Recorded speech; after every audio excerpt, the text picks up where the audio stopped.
I want us to give a round of applause to Diego.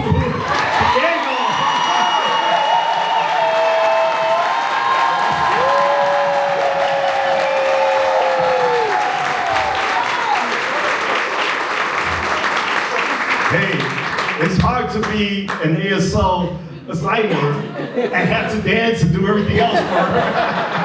Thank you so much. I'm gonna hand this over to them here and let me, I'm just giving him a breather is what I'm doing. No, pero aquí lo dejo con Anthony. How do I follow that up? Listen, I forgot I was at a book talk for So, Jorell.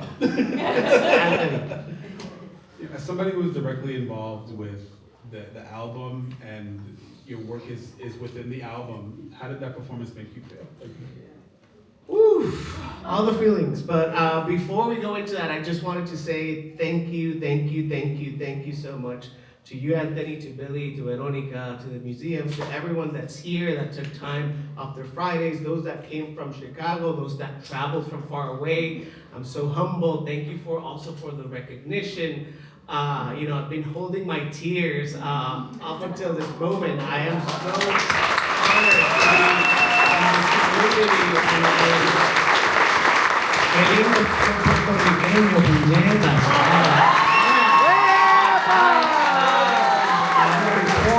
1,000 times, I want to be 1,000 times Puerto Rican. And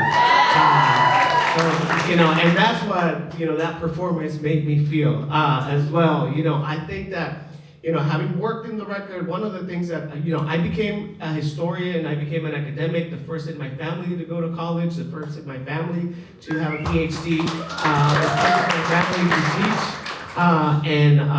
I became a scholar because I wanted to democratize access to knowledge, to take those knowledges outside of the classroom and put it in the service of my communities. And so I thought that, having written the book, I thought that was, the pinnacle of my public scholarship. And then along came Benito, and he was like, I want to use history, and he really wanted to amplify Puerto Rican history. And so, Benito, I think he is on a path of self-discovery, learning. He's also grappling with what does it mean to be a Puerto Rican, a colonized subject? What does it mean to think about homeland? Where is homeland, right? Is it aquí o allá? Where is aquí? Where is allá? And so, we're tagging along for his journey, and I think it's beautiful, and I think, that performance was not only an homage to Puerto Rican culture, it's an homage to Caribbean culture. It begins in the plantation, it takes us to Nueva York, which is also a highly Caribbean space. It then talks about the Americas as this sort of hemisphere, not as a country, and for me, it was so mind-blowing that he used the biggest stage in the United States to amplify our history, our culture. And it's not only a celebration, but also an archive of the difficulties of our culture and our peoples. So I felt all the feelings when I saw it, but I think, one thing was seeing it live when it happened, from my house, because I was in there. And to see it with my family, but also being in a room full of Boricuas, enjoying this, and it felt really, I was ecstatic, and so I'm feeling all the emotions since this event started, and so I think that really picked it up. Absolutely. One thing I noticed in the book is that you continue. Speak into the mic. Oh. You continuously refer to Puerto Rico as, you treat Puerto Rico as a nation, even while politically it exists as a colony. Why was that important for you to frame Puerto Rico as its own individual nation through the lens of nationhood rather than a territory? Absolutely. Thank you for that question. Part of it is, it's a provocation from the title, right? It tries to provoke a sort of feeling, a sentiment, because after the book was published, they told me not to read the comments in El Nuevo Dia and El Vocero. And everyone was like having actual fiery debates on this idea of the nation. For me, it was a way of affirming that although we've been a colony for 5 centuries, Puerto Ricans had dared to imagine themselves otherwise. In the face of colonialism, we've always resisted that colonial imposition. And one of the things that I really believe is that la Puertorriqueñidad, Puerto Ricanness in itself, was crafted in opposition to Spanish imperialism and now to this day to US imperialism. And so I think that part of it was trying to capture that essence, and originally the book was going to be titled Puerto Rico, 5 Centuries of Colonialism, 5 Centuries of Resistance. It was sort of like an homage to Francisco Escarano's Cinco Siglos de Historia, which is the book that I use to learn Puerto Rican history, and the book that I taught as a high school history teacher back in Santurce in Puerto Rico. And it's mind-blowing to me that I have the position of Francisco Escarano at UW-Madison, and I get to teach his classes. And so for me, it was a way of honoring those that came before me, because also, this book, it's also called A National History, not the National History of Puerto Rico, because it is an interpretation of Puerto Rican history. And as el maestro Fernando Picó used to say, every generation needs to rewrite the history of Puerto Rico because there aren't any absolute histories. And so for me, affirming our nationhood in the face of colonial violence was a political move on my part. I wanted to affirm our nation, our ways of defining ourselves. And one thing that I also was very adamant and very careful, and that was an integral part, was that I wanted to also think of that nation beyond the archipelago. So what does it mean to also think of this Puerto Rican nation as fluid, as legally ambiguous, as you were mentioning, but also as diasporic, a nation that is forged here in Chicago, right? A nation that is forged in New York, in Kissimmee, in Madison, in Milwaukee, right? And what does that mean? And so I guess that for me, that was the thing that I really wanted to highlight from the get-go, from the title. And I think that a national history captured the essence of 5 centuries of colonialism, 5 centuries of resistance, because ultimately, this book is a book about Puerto Rican indocility. We've never been docile, right? We've always resisted colonial imposition ever since we found those Spaniards lost at sea in the Caribbean.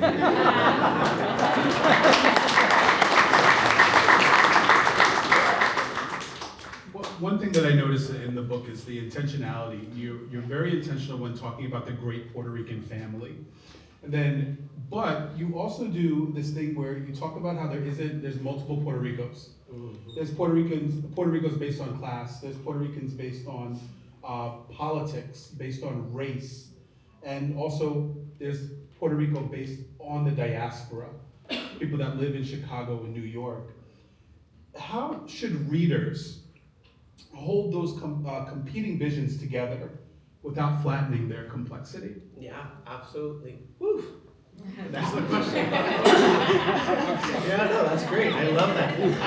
Because, that's part of also what I wanted to do with the book. On the one hand, is this idea that, this is not the national history of Puerto Rico. This is an interpretation, my own interpretation, but also it stems from my own personal experiences and my own positionalities, right? And I think that we experience Puerto Rico in different ways. And you have people that in Puerto Rico have access to a generator, and when the power goes out every other day, they don't feel it. But there's people that when they lose power, they lose la comprita del mes, right? And there's people that have access to things, and there's people that don't have access to anything. And so this for me really crystallized after Hurricane Maria, in which I really saw that in Puerto Rico, there were multiple Puerto Ricos coexisting.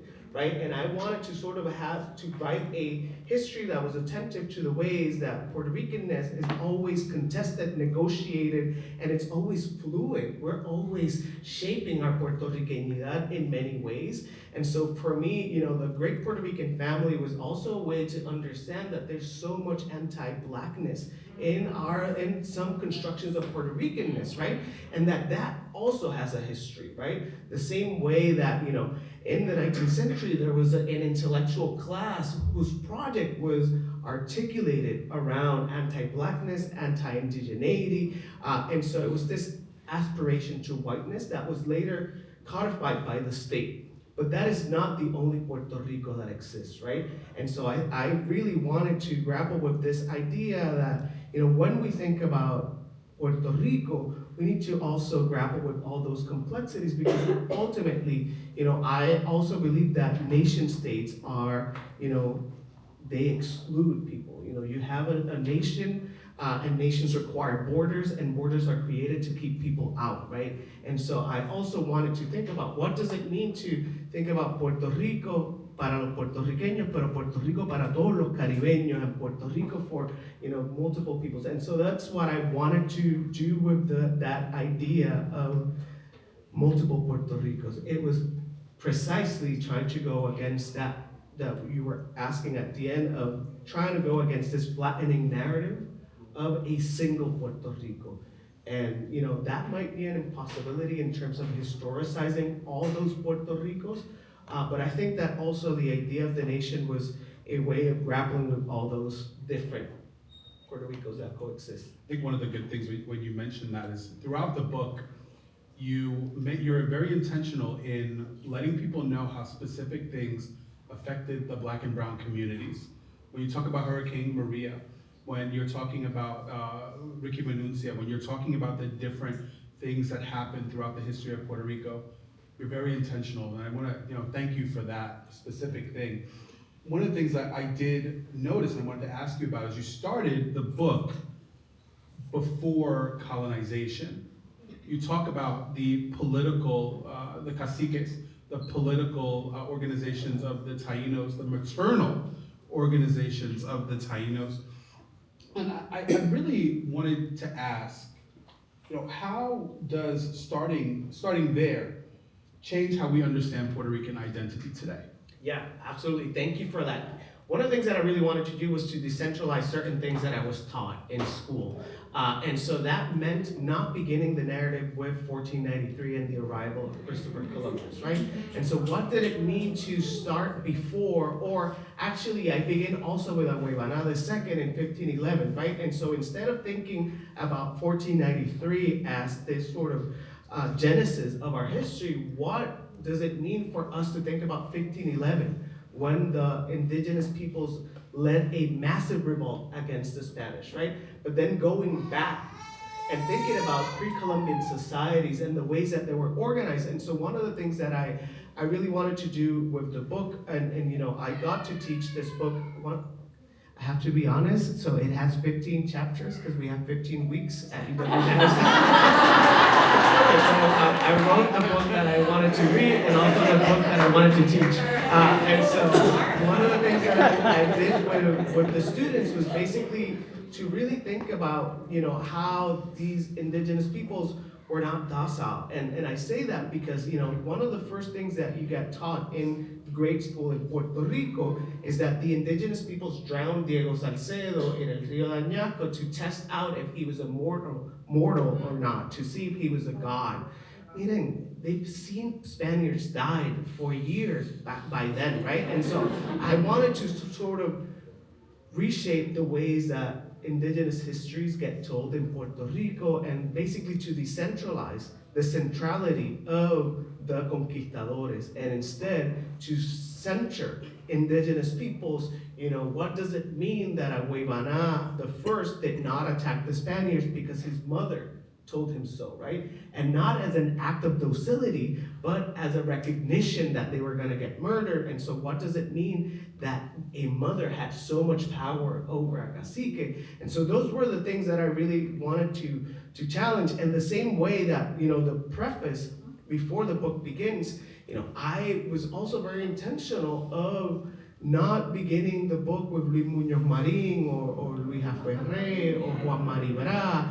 All of them are in the book, but I began with Ada y Carlos, my abuelos who made it to 4th and 6th grade, who basically taught me everything I know. And so that same sort of approach is the approach that I try to use with these histories. And so I guess that to answer your question more directly, what I think I wanted to do was to center the idea that once we unsettle the conquistadores as the main characters of this narrative, we find that it's the indigenous peoples, right? Because I think that, I'm really a fan of this Haitian intellectual, Jean Casimir, who says that when you're writing the history of the conquest, you need to make a choice.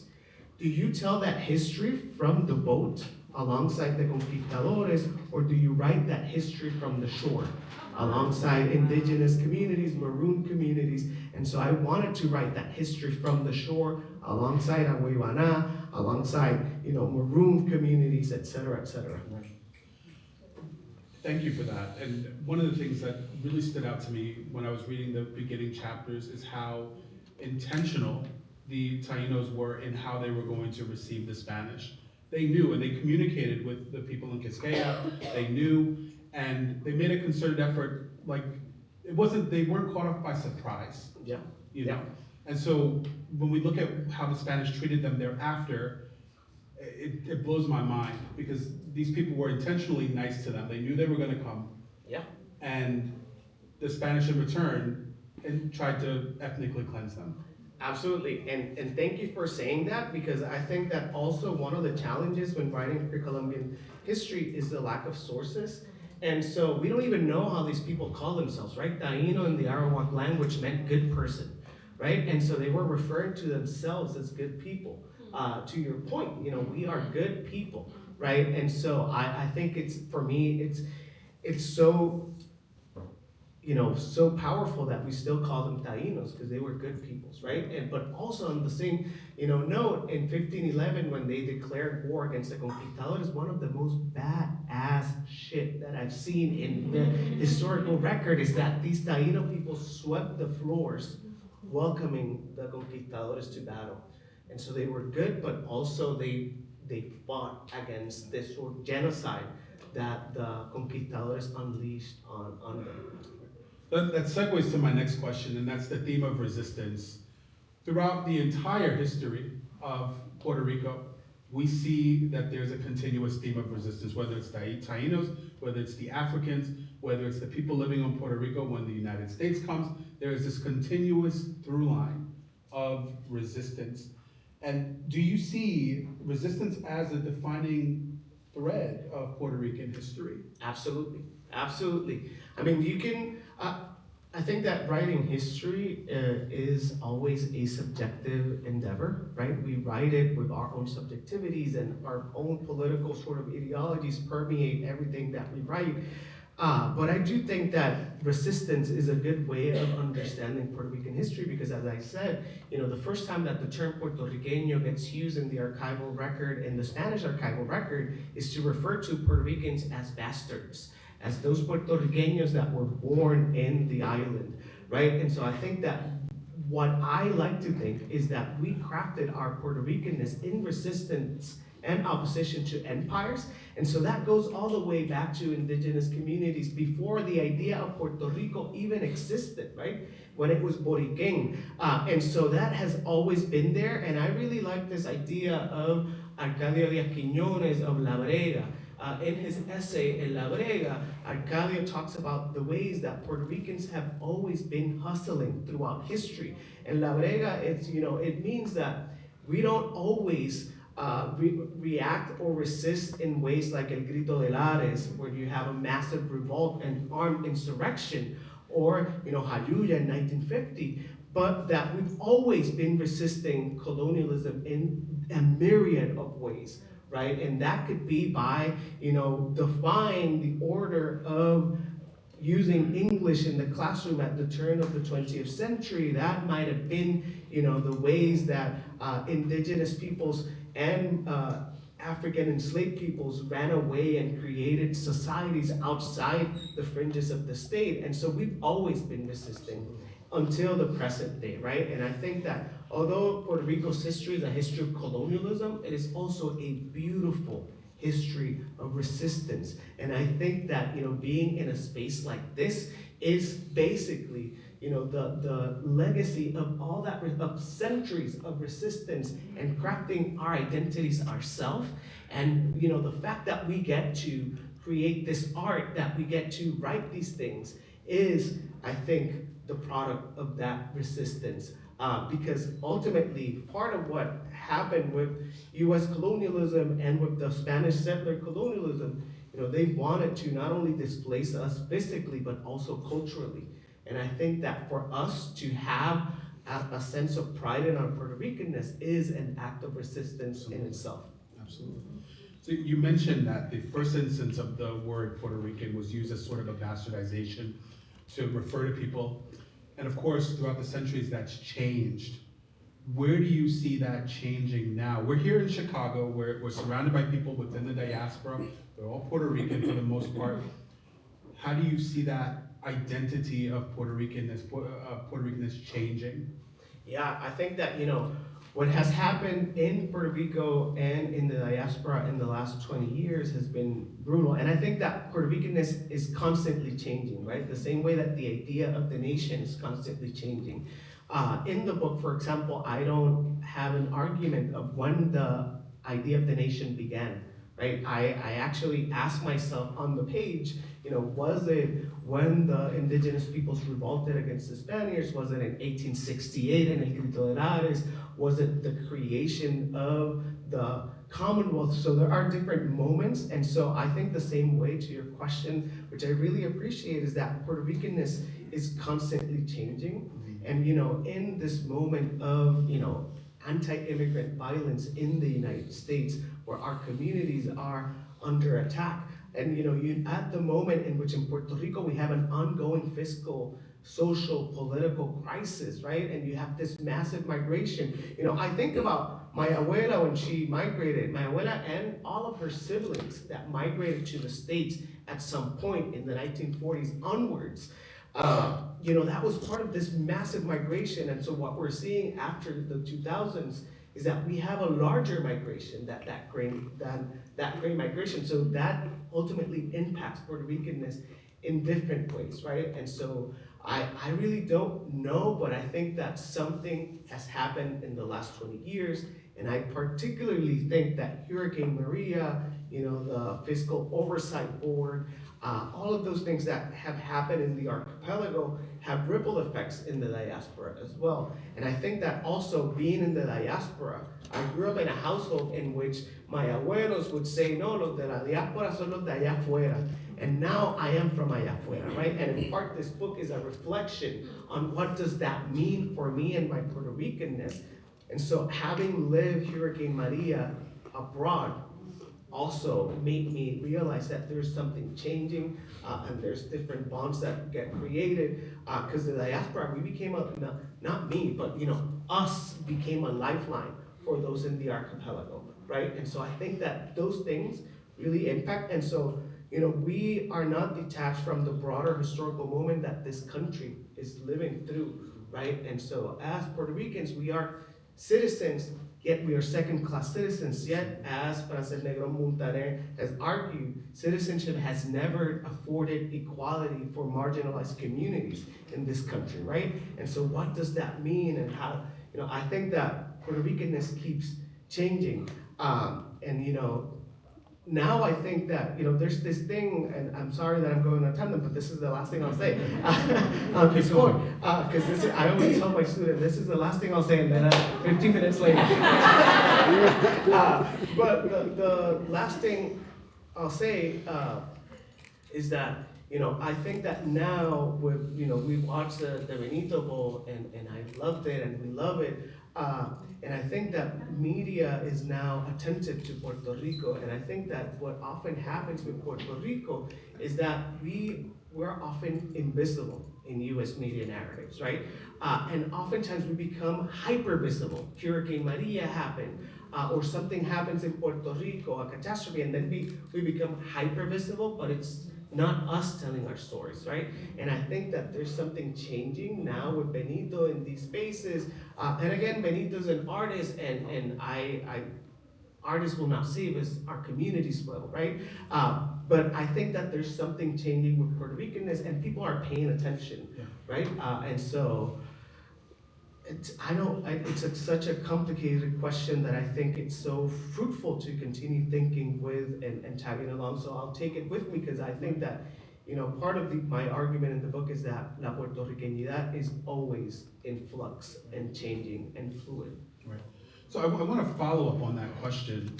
There was a certain portion of the book after Operation Bootstrap. We have an influx of Puerto Ricans in places like Chicago and New York, and there is the people that are on the island see the diaspora one of two ways. It's either as people that are separate from us or people that have a specific responsibility to us.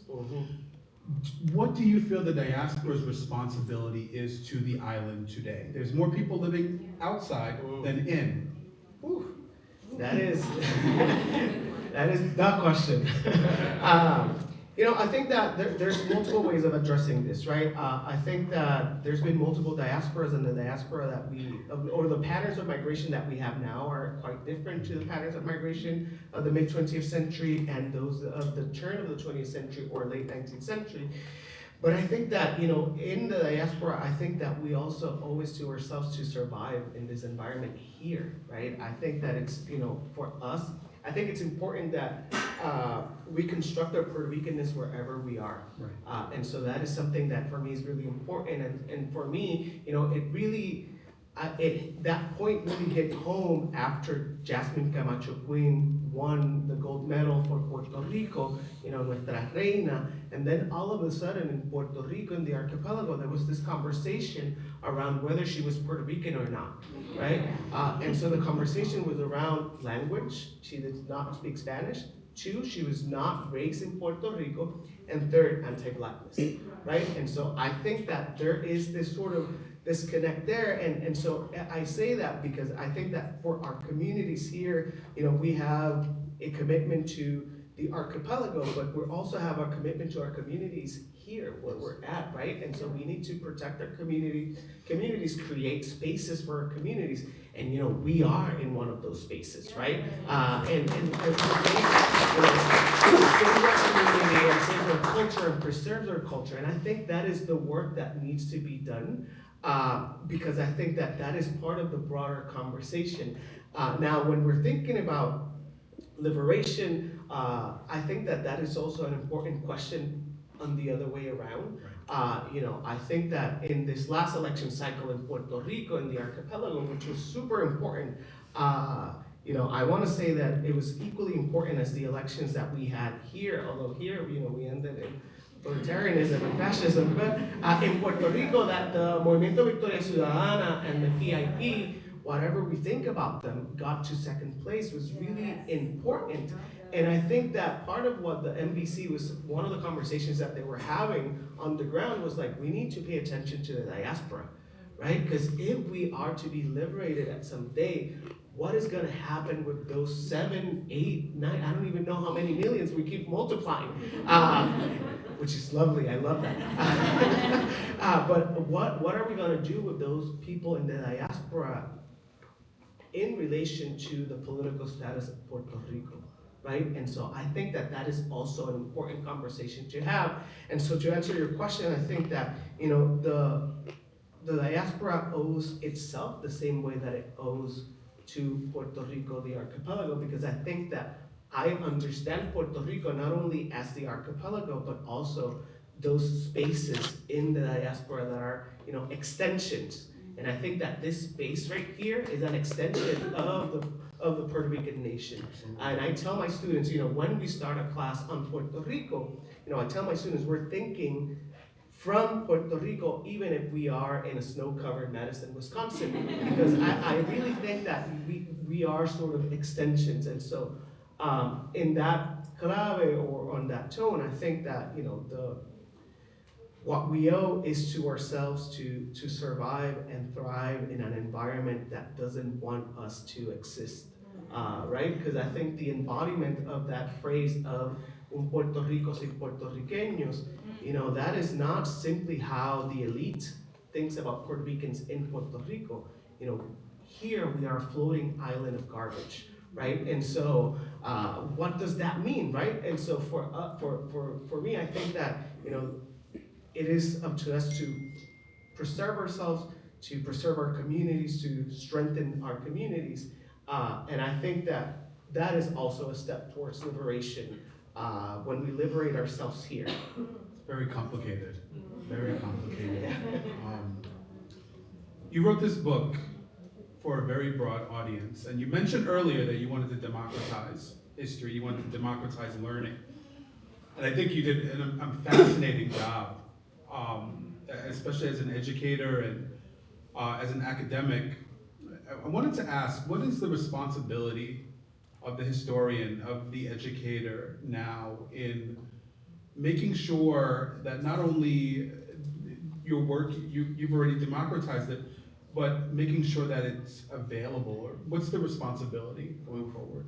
Yeah, I think that, our responsibility as I'll answer as a historian. I think that as a historian, my responsibility is to try to be in proximity to truth as much as I can, right? And so truth can be many things to different peoples, and so, but I think that is my main responsibility as a historian, by using all the sources that I can gather in order to sort of articulate what I think is the truth, and articulate narratives for that. But as a scholar, as a Puerto Rican, as a first-gen scholar navigating academia, I think that, I owe it to myself to unlearn a lot of things that I was taught in academia about writing, about, my worth as a scholar, about how knowledge should look like, right? Before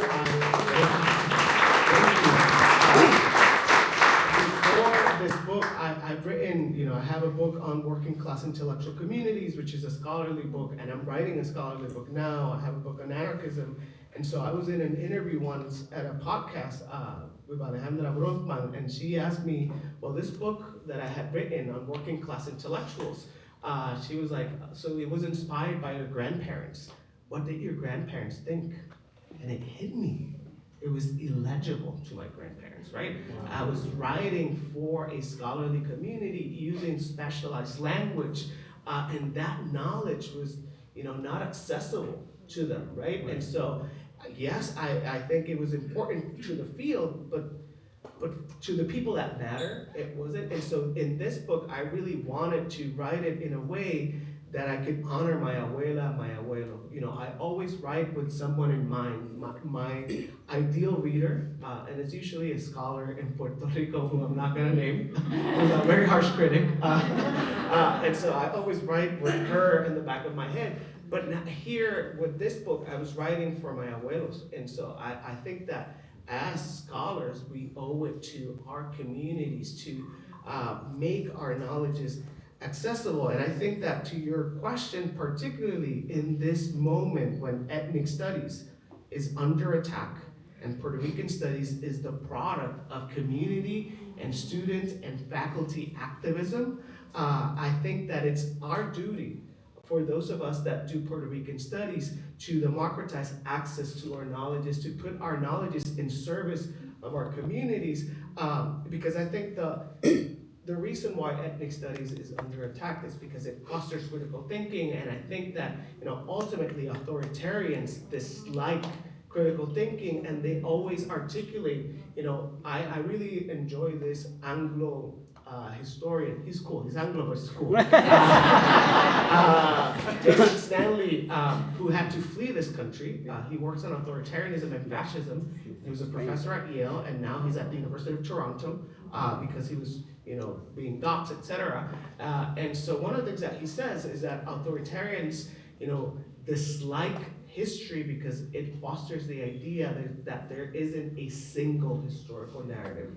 And so the reason why they want to eliminate ethnic studies, the reason they want to eliminate Puerto Rico from the curriculum is precisely because Puerto Rico makes people uncomfortable, because learning the history of our people, of our culture, of our resistance, forces people to grapple with the messiness of this country and with its history of imperialism, of colonialism, xenophobia, etc. And so, it's a beautiful history. It's also a very painful history.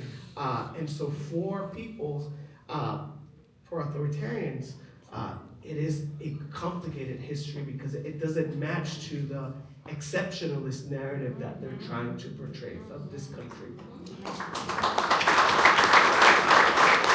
I have to ask you a personal question. When you tell people about the history of Puerto Rico, and it's from a unsanitized, unwhitewashed filter, how do you handle when people get uncomfortable with the truth? Yeah, quebrating. Benito was once asked something along the lines of, what about people that don't understand? And Benito said, I don't care. But, joking aside, I think for me, when this book was published and, I was very fortunate that it was translated to Spanish by someone who I madly admire, Aurora Lausar Lugar, the professor at the University of Puerto Rico of Translation. A pro-annexation person stood up in the presentation, PNP, and he was like, what is there in this book for me? And so I was like, that is a question, right? I'm not only preaching to the choir. I do, want this history to be uncomfortable to people, but I also want to welcome people to grapple with that sense of discomfort, right? And so I guess that, now in this day and age when we have to be so cautious, we gotta be cuidadosos in the classroom and how we articulate our narratives in public because of authoritarianism, I do think that there's some value in dissensus and dissent and inviting people that don't agree with our ideas to grapple with it. Right. And so I just invite people to sit with that discomfort, because I think that discomfort is also, it's generative. It could generate ways of understanding. And I think that discomfort comes from a place of ignorance. And ignorance is not bad. I consider myself utterly ignorant in many, many ways and forms, but I think that willful ignorance is what is dangerous. And those people don't feel discomfort.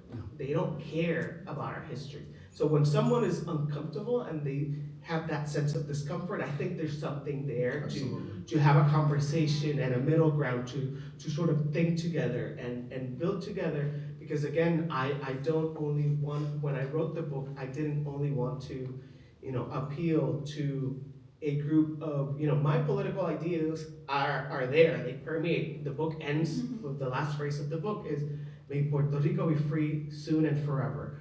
And that is my political stance. However, I wrote it in a way that I wanted to invite people that disagreed with me and not to exclude them from the possibility of reading the book.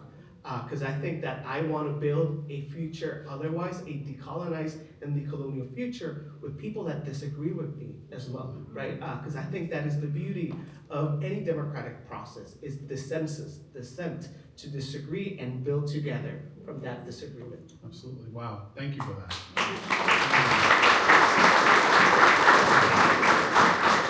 So, I want to ask you about the future. You wrote about 500 plus years of Puerto Rican history. What? I'm stretching. What future possibilities within Puerto Rico feel most real to you? Yeah, I really don't know. But here's what I do know, or what I think. Part of why, or the reason why history and ethnic studies are under attack is because, they are future oriented, right? Because that history allows people to imagine a future otherwise. Absolutely. And I think that one of the things that is really under attack right now in the political process, not only here in the United States, but also in the archipelago, is our capability of imagining a future, right? The capacity of using our imagination. And so I think that now with Benito, and this is not only Benito is sort of like amplifying a discourse. I think that there's a moment in which we have people interested in history once again, right? I sometimes give talks to younger folks that, before they wouldn't care about history, and now they're very interested. I gave a course, I taught a course at the University of Wisconsin on Puerto Rico, and the first time I taught it, it was 16 students as a seminar. I taught it again, and it was capped at 45, and I had 60 students. And you know, all of a sudden, I would have people that were not enrolled that would just come into the classroom and sing. And is that okay with you? I was like, yeah. I mean, it's cool. Pero, you know, I think that is very telling of, you know, I'm hopeful that we can imagine a future otherwise. And so I want to also plug the work of this amazing and incredible scholar, Aurora Santiago Ortiz, and I might be biased because that is my wife. But in her incredible works, you know, she's writing a book on organizations in Puerto Rico that are already enacting the future in the present, right? And so I think that while we are having this conversation around liberation, her book, Circuits of Self-Determination, is looking at the ways that there are groups in Puerto Rico that are already rehearsing a future Puerto Rico, and the same here in the diaspora, right? And so I think that I am hopeful. I don't know what the future will bring, but I know that the forces that are conspiring against our capacity to imagine a future are great, and they have a lot of power, and we saw them in the Telegram chat of 2019 that led to the Ricky Renuncia movement. Those people were not joking when they said they want a Puerto Rico without Puerto Ricans, right? But then that we have someone like Benito with the cultural capital that he has to articulate a song like Lo Que Le Pasó a Hawaii to talk about gentrification and displacement on that stage, you know, it brings me hope.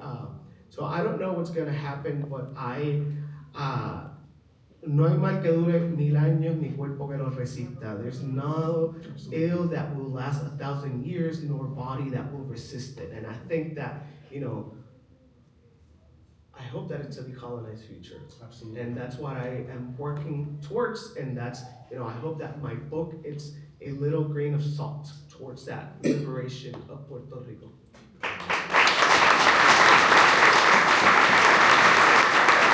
I have one last question. Did you meet Bad Bunny? Woo!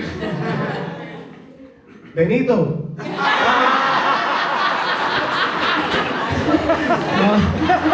Everybody turn quick, whoa!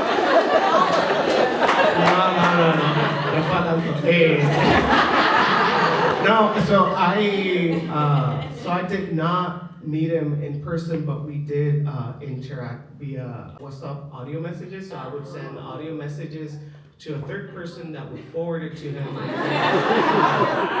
it's that thing of like spending half an hour crafting a text or a message and then deleting, and then I would send it, and then I would get back duro.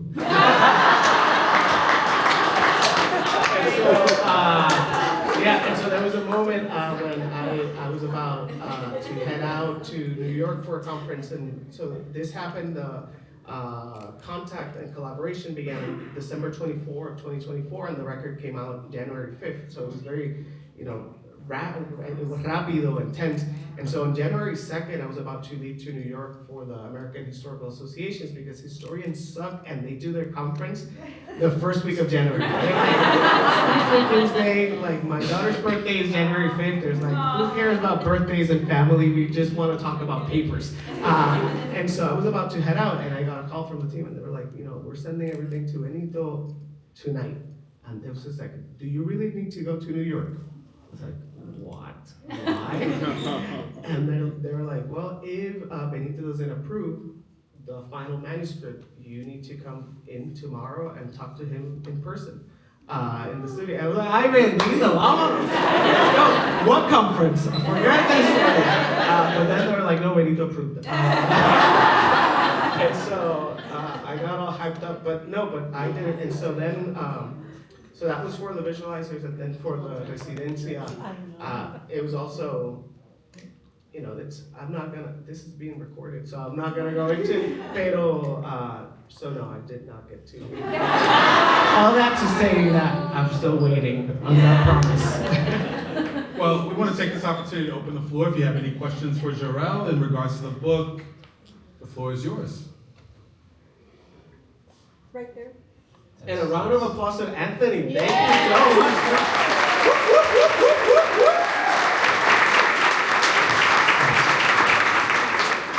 Hi, yes, so I love your book, first of all. Thank you. Gracias.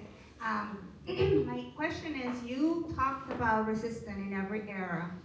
However, other Latin American countries actually achieved their independence. So I wanted to learn from a historian, what do you think are the reasons that our movements didn't survive? Yeah, no, that's a question. There's a PhD. there's a that's a dissertation right there. But I think that I would answer your question in two ways.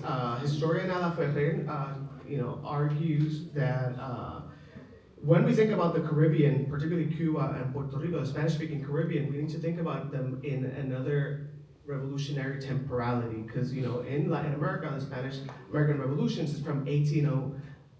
Bullshit. It's 1791 onwards. Haiti is the pinnacle of, we need to put Haiti at the center of the Asian revolution. So 1791 onwards. But then the Spanish-speaking Caribbean has another temporality, and I think it's because the Spanish Empire lost a huge chunk of its empire, only retaining Cuba and Puerto Rico in the Americas, that you had two processes. One was what scholars call second slavery, which is, the system of enslavement was heightened even more, and that meant more control over the population, more control. And so I think that Spain was really interested in retaining those two colonies that they had. Then in 1898, the United States came in, and as part of this broader war of liberation for Cubans that had been fighting for 3 decades. And so I don't have a clear answer, but one of the things that I do say to people is that oftentimes when they compare Cuba with their, the same year 1868 until 1898, they fought their wars for independence, those 3 major wars, and we just had a grito de lares for a few hours. Although it lasted more, the fighting we now know that lasted for weeks, maybe months on end. That doesn't mean that people were not organizing in different ways, right? That doesn't mean that pro-independence attitudes disappear. But I think that's where La Brega comes in, right? People were like hustling and organizing in different ways. And so then after the Spanish left, US imperialism has been a hell of a beast, right? And so, so I don't have an answer, but as a historian, what I could say is that, in the 19th century, we need to think about the history of these Spanish-speaking Caribbean islands different from the rest of the Americas. I think then Puerto Rico didn't have nothing to do about war. It was just because of the fact that the United States was just trying to get Cuba up, and when they were going to sign Treaty of Paris, the Treaty of Paris, yeah. The United States says, wait a minute, why don't you include this in the package? Yeah, so the US didn't really care for Puerto Rico. So the US really wanted Cuba. In the 1840s, there's a document called the Austin Manifesto in which they say something similar to what's happening with Greenland. We're gonna buy Cuba, and if you don't sell Cuba, we're gonna invade it. Because we need it for the future of the Republic. It was all about slavery, right? Because Cuba was a slaveholding state, a country, and so it would be a slaveholding state if it joined the Union. The United States also wanted the Dominican Republic, the Bay of Samana, particularly. They sent Frederick Douglass to the Dominican Republic. Exactly, and so Puerto Rico was part of El Botín de Guerra. The things that we think in Puerto Rico that we're the center of the universe, we're not. But it so happens that it was part of that broader context of war, which I have to say, the last thing I'll say, as I said to the students, is that one of the things that I'd like to remind people is that when the United States intervened in the war in Cuba, the Cubans had already won that war. And the Cubans knew that it was a matter of weeks, if not months, before they could declare victory. And that's when the United States invaded and curtailed the process of Cuban independence that they had fought for 30 years. So absolutely, yeah. So there's a question online. There's several, but we'll go with one. William Santiago Aviles asks, to being second-class citizens like South Africans under apartheid, Native Americans, African Americans, and Palestinians of second-class empire imposes economic, cultural, and political responsibilities to be relevant and informed about what we can adopt from struggles in Africa, Asia, Latin America. Please name some of the sites we need to investigate and talk about daily. Woo! The sites as in places? Yeah.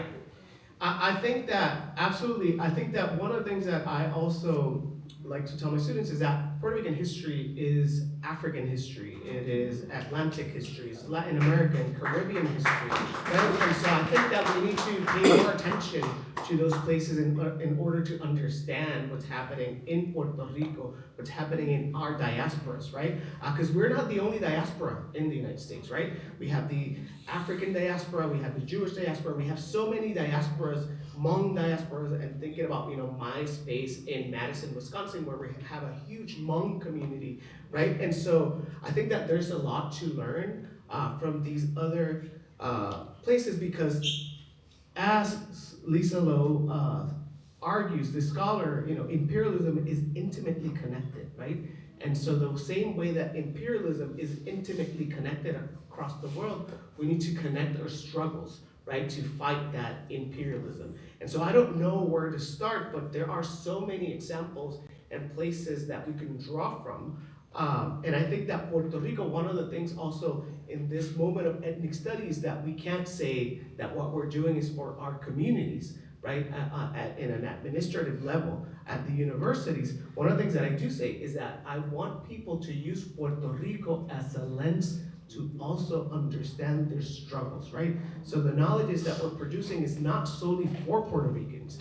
And so for that question, I would also flip it around and say that we can use Puerto Rico to understand other struggles in other sites around the world.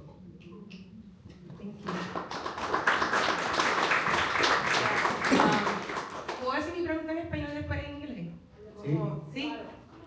Bien, mi nombre es Carla. En verdad estoy súper emocionada por estar aquí. I'm very excited to be here. Creo que para mucha gente estamos estudiando también en la academia en Estados Unidos, pues creo que es un ejemplo a seguir de cómo hacer ¿verdad? El conocimiento y la educación pública y accesible. Voy a hacer mi pregunta en español y después la digo en inglés porque pienso que va a ser mejor en español y después la traduzco.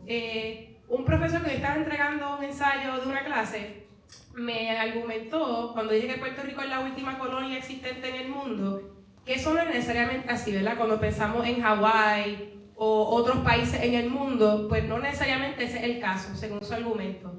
Mi pregunta es, ¿cómo definimos ahora mismo que Puerto Rico es una colonia clásica, una neocolonia? ¿Cómo eso tiene que ver, cuál es la relación de ese estatus colonial en Puerto Rico con la relación con Estados Unidos, el proyecto imperialista de Estados Unidos, la resistencia de los puertorriqueños y las puertorriqueñas y las personas que no son de Puerto Rico pero son clase trabajadora y están en el país? So in English, my question is, I was challenged by a professor when I said that Puerto Rico was the last colony of the world, and so I'm asking Dr. Meléndez Badillo, how do we define Puerto Rico's colonial status today? Is it a classical colony? Is it a neo-colony? Why? How it relates to the economic structure with the United States and United States imperialism? Y gracias, la emoción. Gracias.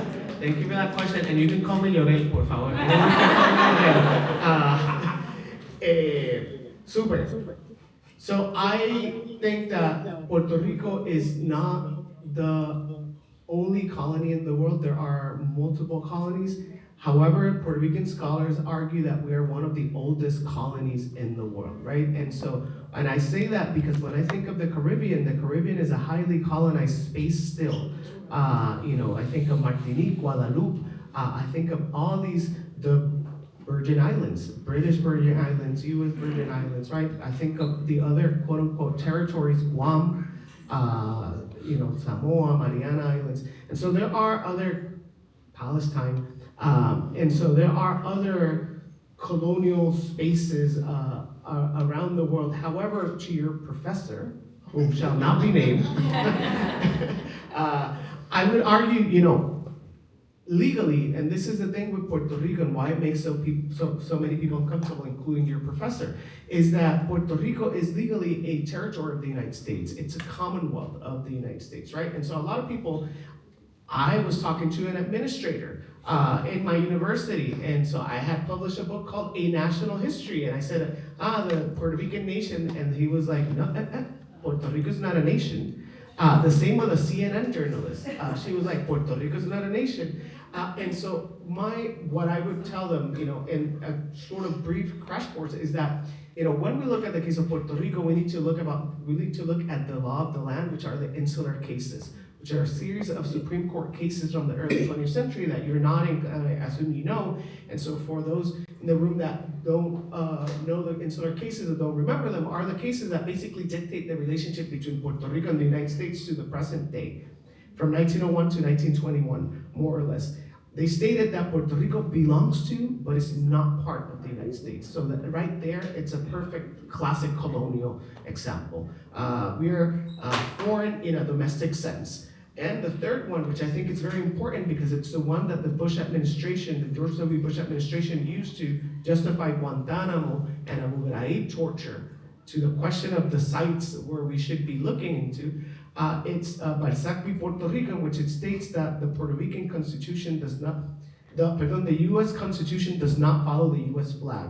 So right now, the Puerto Ricans in the room, we're fully protected by the U.S. Bill of Rights here in Chicago, but as soon as we go to O'Hare and land in San Juan, in the Luis Muñoz Marin Airport, we lose some of those protections, right? Thus, we're second-class citizens. And we also need to, although it's a commonwealth, power relies solely on Congress according to the 1952 Commonwealth Constitution. We have a fiscal oversight board with 8 unelected members with more power than the executive branch, meaning the governor, and the legislative branch, the Puerto Rican Congress.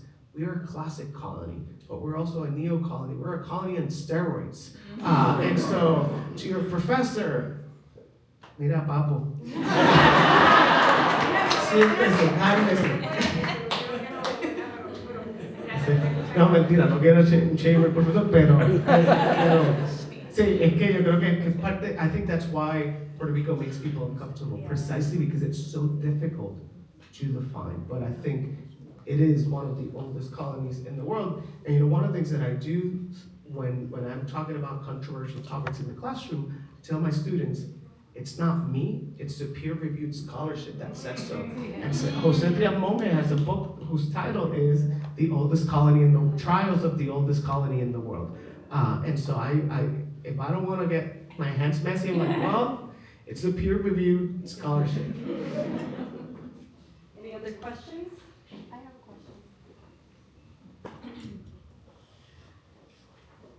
I have to think on one of this. So with everything that has happened throughout the years in Puerto Rico with so much tragedy, what has been the most difficult part for you to write about? And if there was anything you can tell your readers from this book to take with them, if they take anything at all, what would that be? Yeah. I'll start with the second, and it ties to the question from Carla, is that Puerto Rico is a colony in the 21st century. So the first thing, I wrote this book for 2 audiences. One was the Anglo audience, liberal Anglo audience that is interested in Puerto Rico but doesn't understand Puerto Rico, and then for our communities, right? And so for the Anglo audience, I wanted them to recognize that Puerto Rico, is a Latin American and Caribbean country colonized first by the Spanish and now by the United States. And so that was the first thing that I wanted to highlight for those non-Puerto Ricans that were grappling with the book. But to your question about the most difficult part was Hurricane Maria. That was brutal. Hurricane Maria, I think that Hurricane Maria never left Puerto Rico. You can still see it in the infrastructure. I grew up with my grandparents and not knowing if my abuela had survived. My abuela lived in a wooden house because of her working class upbringing. The house